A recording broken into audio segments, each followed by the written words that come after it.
I hope आप लोग बहुत अच्छे होंगे। तो बच्चों आप लोगों के लिए लेकर आई हूँ कुछ ऐसे क्वेश्चंस, यानी ऐसे प्रीवियस ईयर क्वेश्चन पेपर को सॉल्व करेंगे हम, जिसके थ्रू आपका जो 7 दिसंबर को एग्जाम होने वाला है उसकी प्रिपरेशन भी बहुत अच्छी हो जाएगी। So welcome to NMS champion.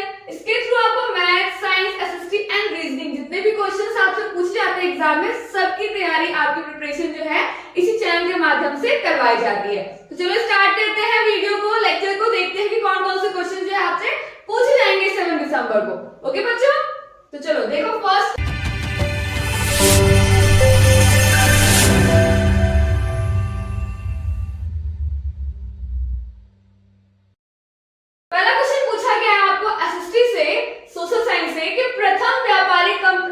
Bharat में 1600 एडी में आई वह थी, यानी कि 1600 ईस्वी में कौन सी कंपनी जो है व्यापार करने के माध्यम से, ट्रेड करने के माध्यम से भारत में आई थी।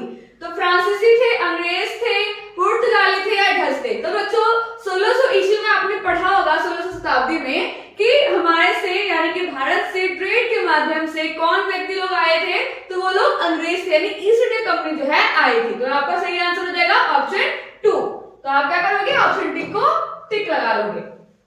तो बच्चों सेकंड देखो, नेक्स्ट है गांधी जी किनके अनुरोध पर चंपारण पहुंचे थे। चंपारण में क्या हो रहा था बच्चों, वहां पर नील खेती जो है, नील के बागानों में जो वहां पे काम करने वाले श्रमिक हैं उनके साथ बहुत ज्यादा अत्याचार हो रहा था।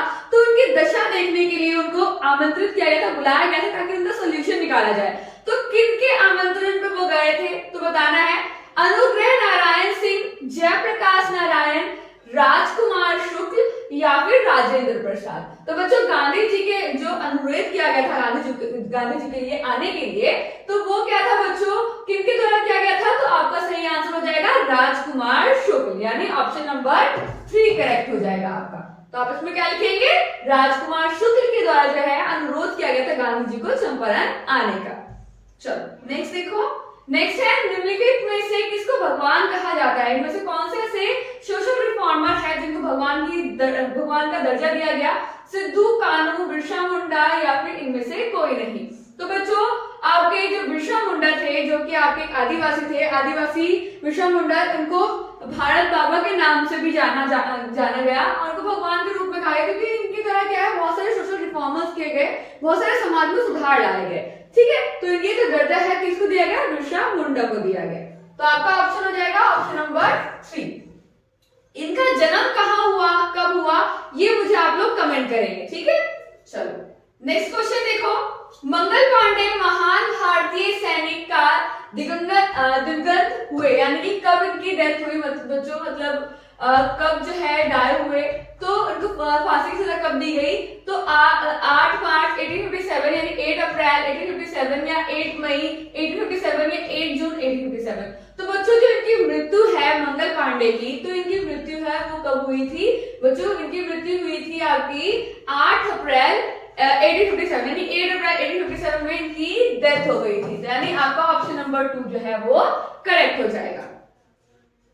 फिर है 1857 की जो क्रांति है, जिसे हम प्रथम स्वतंत्रता संग्राम कहते हैं, उनकी क्रांति कब स्टार्ट हुई थी, तो 10 मई 1857 या 30 मई 1857 या 2 जून 1857 या 18 जून 1857। तो वो जो 1857 की जो क्रांति थी उसका वो जो शुरुआत कब हुई थी, या आपकी शुरुआत हुई थी 10 मई 1857 को इसकी शुरुआत हो चुकी थी। तो आपका क्या लिखोगे, ऑप्शन नंबर 1 आपका इसमें सही हो जाएगा। फिर है बच्चों, किसने 1857 के विद्रोह को भारतीय स्वतंत्रता का प्रथम युद्ध कहा। जैसे मैंने बोला ना कि 1857 में क्या था, प्रथम भारतीय स्वतंत्रता संग्राम था। तो ये वर्ड मैंने क्यों कहा, किसके द्वारा ये वर्ड दिया गया, तो बच्चों ये बताना है। एक बुक लिखी गई थी महान नेता के द्वारा, जिसमें उन्होंने अपने इस क्रांति को किसके रूप में दर्शाया। उन्होंने बताया कि जो क्रांति थी 1857 की, ये प्रथम स्वतंत्रता संग्राम था। तो किनके द्वारा दिया गया, दादा भाई नौरोजी या सुरेंद्र बनर्जी या रास बिहारी घोष या विनायक दामोदर सावरकर। तो बच्चों 1857 की जो विद्रोह है उसे प्रथम स्वतंत्रता संग्राम जो है विनायक दामोदर सावरकर के द्वारा कहा गया। अपनी पुस्तक में इसका वर्णन किया गया था। तो आपका ऑप्शन नंबर 4 जो है वो सही हो जाएगा। तो बच्चों नेक्स्ट है, भारत में सूती वस्त्रों को आधुनिक तथा आधुनिक तरह से जो मिल है उसका सर्वप्रथम कहाँ स्थापना हुआ था? कलकत्ता, मद्रास, दिल्ली या बम्बई। तो आधुनिक तरह के इस तरीके से जो मिल है सूती कपड़े का, तो वो सबसे पहले हुआ था मुंबई में, यानी बम्बई। जैसे हम पहले करते हैं बम्बई, लेकिन अब हम बोलते हैं आधुनिक, अगर हम वर्तमान की बात करें प्रेजेंट टाइम में, उसे हम मुंबई बोलते हैं। तो आपका करेक्ट हो जाएगा बॉम्बे। तो आपको 42 का सही आंसर हो जाएगा ऑप्शन नंबर 4। फिर है बच्चों लॉर्ड विलियम बेंटिक, ठीक है, इनके द्वारा क्या था? सती प्रथा का उन्मूलन किया गया था। तो किनकी हेल्प से उन्होंने 1832 में सती प्रथा को खत्म किया? तो आत्माराम पांडुरंग या फिर केशव चंद्र सेन या राम मोहन रॉय या ईश्वर चंद्र विद्यासागर। तो बच्चों जो सती प्रथा थी, ये जो किसके निवेदन पर किया गया था? तो राम मोहन रॉय के निवेदन पर विलियम बेंटिक के द्वारा इस पे रोक लगाया गया था सती प्रथा पर, ठीक है। यानी कि आपका ऑप्शन नंबर 3 जो है वो करेक्ट होगा। फिर देखो नेक्स्ट है वेदों की ओर लौटो, किनका कहना था? यानी कि ये जो वर्ड है, स्टेटमेंट है, वो किनके द्वारा दिया था कि वेदों की तरफ लौटे, यानी दोबारा से हमें वेद को इंपॉर्टेंस देना चाहिए। तो राजा राम मोहन रॉय के द्वारा, द्वारका नाथ टैगोर या चंद्रशेखर देव का या फिर दयानंद सरस्वती का। तो बच्चों वेदों की ओर लौटो जो स्टेटमेंट है वो दिया गया है आपका दयानंद सरस्वती का। ओके, यानी कि आपका ऑप्शन नंबर 4 है वो सही होगा, ठीक है बच्चों। चलो नेक्स्ट देखो, नेक्स्ट है इनमें जो स्टेटमेंट देखा है बच्चों, वो कौन सा स्टेटमेंट करेक्ट है आपका ये बताना है। तो विवेकानंद ने अमेरिका में हिंदू धर्म के विशेष को महत्व को बताया, यानी हिंदू धर्म के बारे में उन्होंने जागरूकता फैलाई अमेरिका में। नेक्स्ट है उन्होंने गीता के श्लोक का उद्धृत किया, या उन्होंने दूसरे धर्मों की निंदा की, या फिर 1892 में अमेरिका में धर्म संसद में उन्होंने भाषण दिया। तो बच्चों दो आपकी स्टेटमेंट जो है इसमें वो सही है, वो है आपका फर्स्ट एंड फोर्थ, क्योंकि आपका आंसर हो जाएगा ऑप्शन नंबर 3, यानी आपका स्टेटमेंट ऑप्शन 1 एंड 4 जो है वो सही होगा और ऑप्शन नंबर 3 में करेक्ट हो जाएगा। फिर है भारतीय राष्ट्रीय कांग्रेस के प्रथम सभापति थे। तो बच्चों भारतीय राष्ट्रीय कांग्रेस के प्रथम सभापति कौन थे? दादा भाई नौरोजी या फिर सुरेंद्र नाथ बनर्जी या उमेश चंद्र बनर्जी या ई वाचा। तो बच्चों भारतीय राष्ट्रीय कांग्रेस के पहले सभापति थे आपके उमेश चंद्र बनर्जी, यानी कि आपका ऑप्शन नंबर 3 करेक्ट होगा। फिर है गांधी ने सविनय अवज्ञा आंदोलन, ठीक है, यानी सिविल डिसओबीडियंस जो मूवमेंट था उसको किस समझौते के साथ बंद कर दिया गया, ठीक है, स्थगित कर दिया गया?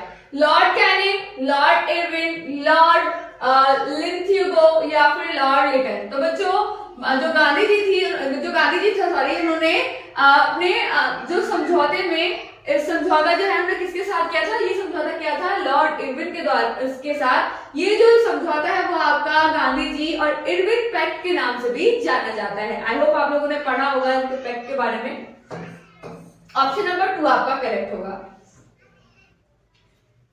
फिर है एशिया के किस देश में चावल और मछली प्रमुख रूप से खाए जाते हैं, ठीक है, प्रमुख भोज्य पदार्थ है? नेपाल, बांग्लादेश, पाकिस्तान या श्रीलंका। तो एशिया के कौन से देश में चावल और मछली जो है एक प्रमुख भोज्य के रूप में होता है? तो बच्चों इसका सही आंसर होगा बांग्लादेश। ओके, तो एशिया के बांग्लादेश में जो है मछली और जो चावल है वो एक भोज्य पदार्थ के रूप में खाया जाता है, सेवन किया जाता है। फिर है गणना रेख, यानी कि जो बार डायग्राफ होता है आपका, डायग्राम होता है, वो किस तथ्य के लिए दिखाया जाता है? तो किसी फसल का कई वर्षों का अलग अलग उत्पादन आंकड़ा दिखाया जाता है बार डायग्राम में, या फिर जनसंख्या वितरण के आंकड़ों को दिखा सकते हैं, या भूकंप वितरण के आंकड़ों को दिखा सकते हैं, या फिर किसी देश के नगरीय और ग्रामीण जनसंख्या के प्रतिशत को दिखा सकते हैं। तो बच्चों आपका जो बार डायग्राम है, आपका दंडा रेख है, इसमें हम प्रतिशत में दिखाते हैं। तो आपको क्या हो जाएगा? किसी भी देश के नगरीय और ग्रामीण जनसंख्या के परसेंटेज को हम इसमें शो कर सकते हैं, यानी ऑप्शन नंबर 4 आपका करेक्ट होगा। फिर है महाराष्ट्र एवं गुजरात में सूती वस्त्र उद्योग व्यापक रूप से विस्तृत हैं। क्यों? मतलब ज्यादातर जो आपका उद्योग सूती वस्त्र जो है ज्यादातर महाराष्ट्र और गुजरात के सिटीज में ही क्यों है? तो आपका ऑप्शन है कपास की खेती इन दो राज्यों में अधिकतर जगहों पर होती है, या दोनों ही राज्यों में सस्ते श्रमिक पाए जाते हैं, या दोनों ही राज्यों में परिवहन सेवा का पर्याप्त विकास हुआ है, या दोनों ही राज्यों में इस उद्योग से संबंधित मशीनें और कल पुर्जे आसानी से उपलब्ध हो जाते हैं। तो बच्चों जो महाराष्ट्र और गुजरात है वहां पर सूती वस्त्र इसलिए ज्यादा से ज्यादा उगाए, मतलब सूती वस्त्र को मतलब किया जाता है, व्यापक रूप से वितरित होते हैं, क्योंकि यहाँ पर कपास की खेती जो है हर बहुत ही इजी तरीके से वहां पर की जाती है। ठीक है, तो यानी कि कपास की खेती इन दो राज्यों में अधिकतर क्षेत्रों में की जाती है। तो आपका जो है आपका ऑप्शन नंबर 1 जो है वो करेक्ट हो जाएगा इसमें। फिर कौन सा देश पेट्रोलियम का सबसे बड़ा निर्यातक है? ठीक है, सबसे ज्यादा एक्सपोर्ट कौन करता है हमारे कौन सा देश करता है पेट्रोलियम से ज्यादा एक्सपोर्ट? तो कौन है? कुवैत, नाइजीरिया, रूस या अर्जेंटीना? तो बच्चों सबसे ज्यादा पेट्रोलियम जो है निर्यात करता है वो करता है रूस, यानी आपका ऑप्शन नंबर 3 सही होगा इसमें।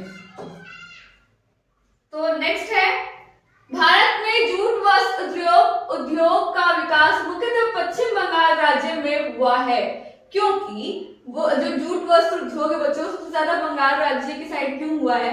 तो आपका ऑप्शन है यह राज्य जूट फसल का सबसे बड़ा उत्पादक राज्य है, सस्ते श्रमिक पाए जाते हैं, और यहाँ पर जो जूट वस्त्र है वो भारी उनकी मांग है, या निवेदस के लिए पूंजी आसानी से उपलब्ध होती है। तो बच्चों जो जूट वस्त्र उद्योग है अगर बात करें पश्चिम बंगाल में, सबसे ज्यादा यहाँ पे इसलिए उगाई जाती है क्योंकि यहाँ पे जो जूट फसल है वहां पे सबसे ज्यादा उगाई जाती है। ठीक है, यानी कि उत्पादक जो है सबसे ज्यादा हमारे पश्चिम बंगाल में देखा जाता है। ठीक है, यानी कि आपका ऑप्शन नंबर 1 करेक्ट होगा इसमें।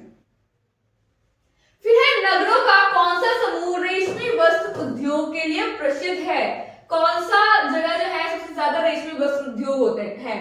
बेंगलुरु, कोच्चि, चेन्नई, या भागलपुर, वाराणसी या मैसूर, दिल्ली, कानपुर, मैसूर, या मैसूर, पटना, वाराणसी? तो बच्चे सबसे ज्यादा आप जब रेशमी कपड़ों का उद्योग देखेंगे तो वो है आपका भागलपुर, वाराणसी और मैसूर में। तो आपका ऑप्शन नंबर 2 करेक्ट हो जाएगा, सही आंसर होगा ऑप्शन नंबर 2। फिर है जमशेदपुर में लोहा इस्पात उद्योग का विकास मुख्य कारण क्या है? क्यों जमशेदपुर में यहाँ पे इस्पात और लोहा के उद्योग बहुत ज्यादा विकसित हैं? कच्चे माल का नजदीक में पाया जाना, सस्ते श्रमिक की जनसंख्या यानी उपलब्धता है, नजदीक में बाजार की सुविधा है, अनुकूल जलवायु का पाया जाना। तो बच्चों लोहा इस्पात जो उद्योग है जमशेदपुर में उसका मेन कारण है कि यहाँ पे कच्चे माल जो है इजीली अवेलेबल हो जाते हैं। ठीक है, यानी कि आपका ऑप्शन नंबर 1 करेक्ट होगा इसमें। फिर है गंगा के मैदानी क्षेत्र में सघन जनसंख्या सबसे ज्यादा जनसंख्या क्यों पाई जाती है बच्चों गंगा क्षेत्र के आसपास? तो ऑप्शन है यहाँ उद्योगों का विकास हुआ है, या यहाँ परिवहन साधनों का विकास है, या ये उपजाऊ जलोढ़ मैदान का क्षेत्र है, यह एक नगरीय प्रदेश है। तो बच्चों आपका सही आंसर होगा क्योंकि यहाँ पर जलोढ़ मैदान जो है उपजाऊ आपको मैदान देखने को मिलते हैं, मिट्टी देखने को मिलती है, इसलिए जो है गंगा के मैदानी क्षेत्रों में सबसे ज्यादा जनसंख्या पाई जाती है। ठीक है, यानी ऑप्शन नंबर 3 करेक्ट हो जाएगा इसमें। फिर दक्षिण एशिया के किस देश में सर्वाधिक जनसंख्या घनत्व प्रति वर्ग किलोमीटर पाया जाता है? भारत, पाकिस्तान, बांग्लादेश या मालदीव? अगर हम बात करें सर्वाधिक जनसंख्या घनत्व की तो आपका बांग्लादेश करेक्ट हो जाएगा। ठीक है, यानी कि बांग्लादेश, ऑप्शन नंबर 3। फिर कौन सा नहर अंतरराष्ट्रीय व्यापार से हेतु अटलांटिक महासागर को प्रशांत महासागर से जोड़ता है? कौन सा वो नहर है? तो पनामा नहर, सू नहर, स्वेज नहर, या डॉन वोल्गा कैनल यानी नहर? तो बच्चों अटलांटिक महासागर को प्रशांत महासागर से जोड़ने वाली जो नहर है वो है आपकी पनामा नहर, यानी आपका ऑप्शन नंबर 1 पनामा कैनल आपका सही आंसर हो जाएगा। फिर है निम्नलिखित फसलों में कौन सी बागानी यानी कि आपके प्लांटेशन जो आपके कमर्शियल क्रॉप है वो नहीं है? तो कहवा यानी कॉफी आपकी, चाय, कपास या रबर? तो वो हो जाएगा कपास, आपका ऑप्शन नंबर 3 करेक्ट होगा इसमें। फिर है भारत का संविधान किस प्रकार का है? जो हमारा भारत का संविधान है वो कैसा है बच्चों? सबसे संक्षिप्त संविधान है, ठीक है, सबसे शॉर्टेस्ट, अगर बहुत ज्यादा संक्षिप्त में है वो या अब अलिखित संविधान है, या सर्वाधिक व्यापक संविधान है, या इनमें से कोई नहीं। तो अगर हम बात करते हैं भारतीय संविधान की तो वो लिखित संविधान है और सबसे ज्यादा क्या है, व्यापक रूप में पाया गया है, ठीक है, यानी कि बहुत ज्यादा लार्ज अगर हम बात करें तो लेंथी है बहुत ज्यादा। तो आपका भारतीय संविधान है वो किस प्रकार का है, सर्वाधिक व्यापक संविधान कहा जाता है, यानी ऑप्शन नंबर 3 करेक्ट होगा इसमें। फिर है भारतीय संविधान के अंतर्गत नागरिकों को मत देने का जो वोटिंग राइट है बच्चों, वो कौन सा अधिकार है, आर्थिक अधिकार है, नागरिक अधिकार है, राजनीतिक अधिकार है, या फिर राजनीतिक अधिकार है। तो बच्चों भारतीय संविधान के अंतर्गत जो 18 से ऊपर यानी जो 18 वर्ष के हैं, जो अडल्ट बच्चे हैं, अडल्ट लोग हैं, ठीक है, 18 ईयर है उससे ऊपर के लोग, सभी को मत देने का यानी वोट देने का अधिकार है। तो ये अधिकार है कौन सा, तो बच्चों ये अधिकार है आपका राजनीतिक अधिकार, ठीक है। तो आप राजनीतिक अधिकार पे टिक लगाएंगे, यानी ऑप्शन नंबर 3 करेक्ट होगा। फिर है जो मौलिक कर्तव्य है बच्चों, जैसे आपके पास मौलिक अधिकार है ना, तो वो भाग आपके 3rd में है। तो इस तरीके से जो मौलिक कर्तव्य है वो आपके भाग कौन से है, 4th में है।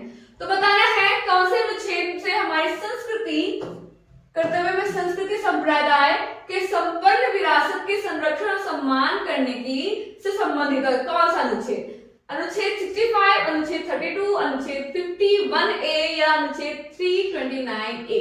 तो बच्चों अगर हम मौलिक कर्तव्य में बात करें पूरी संस्कृति के सम्मान की, तो वो अनुच्छेद आपके 51A में है, यानी कि आपका ऑप्शन नंबर 3 करेक्ट होगा। फिर है भारतीय संविधान की दार्शनिक आधार भूमि क्या है, बेसिक्स मतलब फिलोसफिकल बेसिस क्या है इंडियन कॉन्स्टिट्यूशन का, मेन चीज क्या है हमारे इंडियन कॉन्स्टिट्यूशन में। तो बच्चों राज्य के नीति निर्देशित तत्व, मौलिक अधिकार या प्रस्तावनाएं, संघीय संरचना। तो बच्चों हमारे जितनी भी चीजें हैं, अगर आप छोटी सी बात करें संक्षिप्त रूप में कहा पूरी तरह वर्णित है, तो आप बता सकते हैं प्रस्तावना में, ठीक है, यानी कि आपका ऑप्शन नंबर 3 जो है वो करेक्ट हो जाएगा। फिर है भारतीय संविधान के अंदर न्यायिक पूर्ण विलोपन शक्ति किसको प्राप्त है, ठीक है, यानी कि जो आपकी भारतीय संविधान की जो जुडिशियल रिव्यू करते हैं इंडियन कॉन्स्टिट्यूशन का, उसको पावर किसके पास है, केवल उच्चतम न्यायालय को, केवल उच्च न्यायालय को, या केवल राष्ट्रपति को, या उच्चतम उच्च न्यायालय दोनों को। तो बच्चों ये जो पावर है, शक्ति है, वो आपकी उच्चतम और उच्च न्यायालय दोनों को प्राप्त है। आपका ऑप्शन नंबर 4 में सही हो जाएगा। फिर है एकात्म शासन व्यवस्था क्या है, ठीक है, ये देखिए यूनिटरी की बात की गई है।